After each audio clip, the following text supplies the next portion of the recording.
Pemirsa, untuk bisa membahas hal ini sebenarnya kemungkinan-kemungkinan apa saja yang terjadi jika memang dilakukan atau ada malpraktek suntik payudara terhadap seseorang. Ini kita akan berbincang-bincang dengan dokter estetika yaitu Dr. Teguh Tanuwijaya. Selamat malam Dr. Teguh. Selamat malam, Viola. Baik, Dr. Teguh, kita masih akan terus menunggu memang bagaimana informasi terbaru dari pihak kepolisian, dari hasil penyidikan. Tapi setidaknya memang kita ketahui bersama, polisi juga sudah mengatakan bahwa memang kegiatan terakhir yang dilakukan oleh korban ini adalah mendapatkan suntikan di payudara. Jika memang ini disebut malpraktek, ada kemungkinan-kemungkinan apa saja dokter yang dilakukan oleh pelaku tersebut saat menyuntikkan sesuatu ke dalam payudara korban sehingga mengakibatkan kematian? Ya, jadi sebetulnya suatu tindakan medis itu harus dilakukan oleh tenaga medis. Jadi ini diatur dalam Undang-Undang Kesehatan. Nah, tentu dalam peristiwa ini kita tidak tahu ya yang melakukan penyuntikan ini apakah tenaga medis. Nah, medis itu artinya dokter. Nah, dokter itu ada dokter layanan primer, ya, dokter atau dokter umum, dan dokter spesialis. Kemudian melakukan tindakan medis itu seyogianya dilakukan di tempat yang berizin sesuai dengan izin prakteknya. Nah, jadi dalam hal ini dilakukan di hotel tentu kalau itu dilakukan oleh dokter tentu juga tidak dibenarkan dilakukan di hotel seperti itu. Nah, kemudian yang disebut sebagai operasi plastik itu adalah suatu tindakan medis yang merupakan kompetensi dari seorang dokter bedah plastik. Jadi kalau tadi disebutkan bahwa ini diinjeksikan sesuatu di dalam payudara, ya, sampai saat ini memang belum ada suatu tindakan medis injeksi material yang di luar material yang autologus yang diperkenankan untuk diinjeksikan di payudara. Ya. Nah, seorang dokter bedah plastik yang akan melakukan koreksi bedah untuk payudara itu tentu dilakukan dengan operasi di kamar operasi dan menggunakan implan atau apa yang disebut sebagai fat transfer yang juga dilakukan dengan injeksi. Tapi bukan berarti material-material yang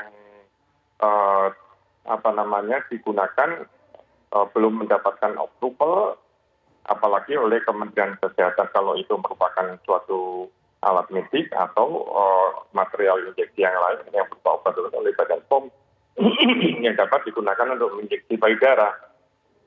Penyebab kematian tentu bermacam-macam ya. Kalau produk materialnya ini tidak bisa diterima oleh tubuh manusia, tentu yang paling memungkinkan adalah anafilaktik shock ya. Juga bisa saja terjadi embolisme ya, karena material itu masuk ke dalam pembuluh darah. Baik, dokter. Ya, dokter, informasi terakhir yang kami dapatkan, walaupun kita masih akan terus menunggu informasi terbaru dari pihak kepolisian, bahwa kabarnya memang untuk sementara ini yang menyuntikkan ini bukanlah tenaga medis, bukan dokter, bukan perawat atau semacamnya, tapi hanyalah teman biasa, mungkin beberapa kali melakukan praktek, mungkin punya pengalaman mengenai hal ini. Nah, bagaimana kemudian orang awam ini bisa mendapatkan bahan-bahan tersebut, dokter? Ya, jadi seperti tadi yang saya katakan ya, bahwa kalau bukan tenaga medis tentu melanggar Undang-Undang Kesehatan nomor 23 itu. Nah, bahan yang dipakai itu tentu saya juga tidak tahu ya apa itu yang dipakai saat ini. Namun tentu kalau bahannya itu merupakan produk-produk yang hanya diperkenalkan oleh tenaga medis ya, tentu untuk memperolehnya harus, jadi biasanya suppliernya itu atau ke apotek ya yang mensuplai itu tentu memerlukan resep dan memerlukan surat izin praktek seorang dokter untuk mendapatkan bahan-bahan tersebut. Yang umum biasanya kalau andai kata banyak memang kegiatan seperti ini, dokter, mau praktek seperti ini, apa yang disuntikan oleh mereka yang sebenarnya bukan dokter ini kepada pasiennya?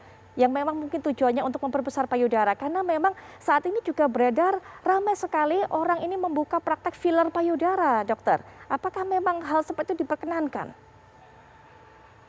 Ya, jadi memang sejak zaman sejak tahun 1950, 1960 waktu itu marak sekali ya dilakukan injeksi filler, waktu itu silikon cair ya, dan itu sekarang sudah masyarakat sudah teredukasi untuk menghindari penggunaan silikon cair ini.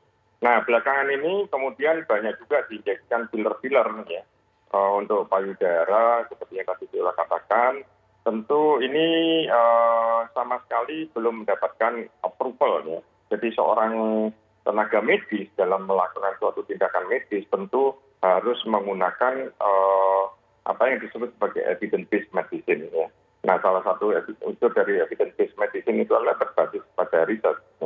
Nah, filler ini pun saat ini belum mempunyai evidence yang bisa diterima dalam dunia saintifik medis untuk digunakan sebagai upaya untuk membesarkan payudara ya, dengan injeksi.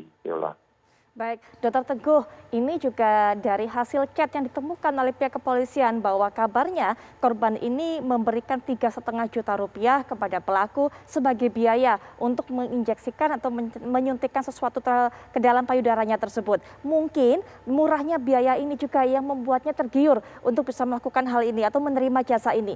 Mungkin korban ini juga bukan yang pertama, dokter. Mungkin banyak sekali di luar sana para wanita mungkin yang ingin mempercantik tubuhnya tergiur dengan harga yang begitu murah sehingga tidak berpikir apapun, abal-abal atau klinik abal-abal, bukan dokter, bukan juga tenaga medis, tidak peduli, yang penting murah tapi hasilnya bisa memuaskan dirinya. Ini mungkin bisa perlu diedukasi juga masyarakat mengenai hal ini karena begitu besar ancamannya membahayakan nyawa. Nanti mungkin dokter bisa kita bahas lagi tapi setelah jeda berikut ini kami segera kembali.